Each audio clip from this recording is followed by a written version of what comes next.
We're surrounded by mediatized images of war and violence in Iraq. You're recreating a new image of that war and that violence. How are you exploring contemporary society through your work? What I've always trying to focus my works on, especially the last few years, isn't a politicized depiction of war. It's my personal journey, my personal trying to understand consciousness, humanity, and essentially the removal of guilt from modern warfare.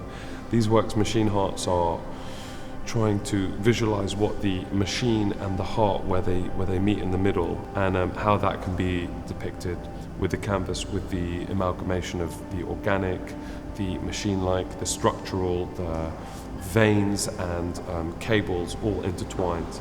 So these works are a very personal, a very humanistic way of looking at essentially warfare, not in a politicized and a grand gestural way.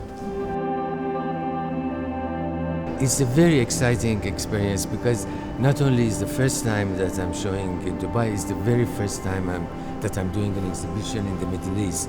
And myself, I'm originally from the Middle East. I was born and raised in Iran. So this exhibition has a very special significance for me. And how at all does the Middle East, does Iran influence some of your work? It does in a very profound way, I think. I grew up looking at architecture in Iran, looking also at miniatures and manuscripts. But my portraits are also very influenced by the long tradition of oil paintings, European oil paintings. As a Moroccan living in London for many, many years now, how does Morocco continue to influence your artwork? Well, Morocco definitely has a big influence in my work because I suppose leaving Morocco at a young age and then going back after so many years, it highlighted everything that I left behind. And London gave me a different kind of point of view about Morocco from living there.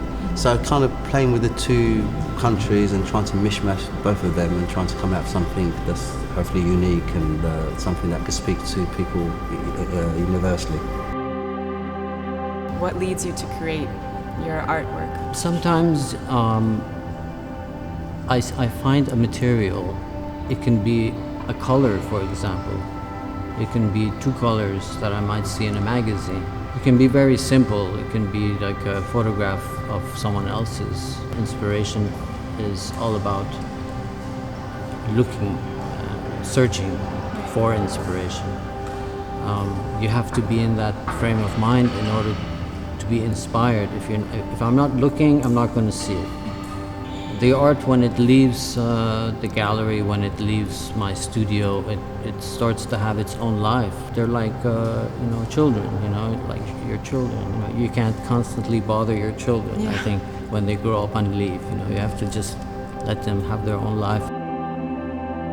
As an artist who's been based here for 30 years, how have you incorporated symbolism from the region into your artwork?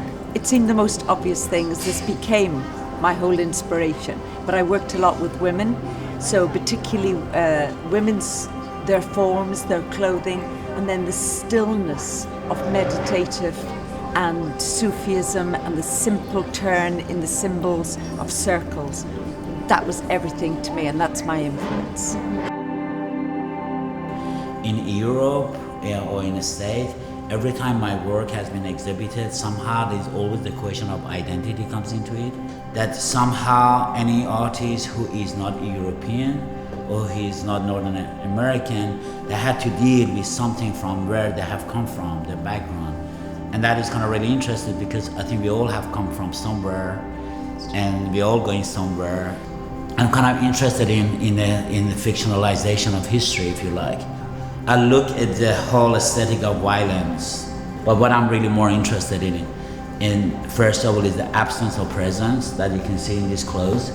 Without actually critic, because I cannot be a critic of any war or violence. What is important, the violences exist, they have always existed, they will exist, whether that is inherent in human being, that is something in our existence that we need as human for our survival, for our aesthetic or a point of pleasure.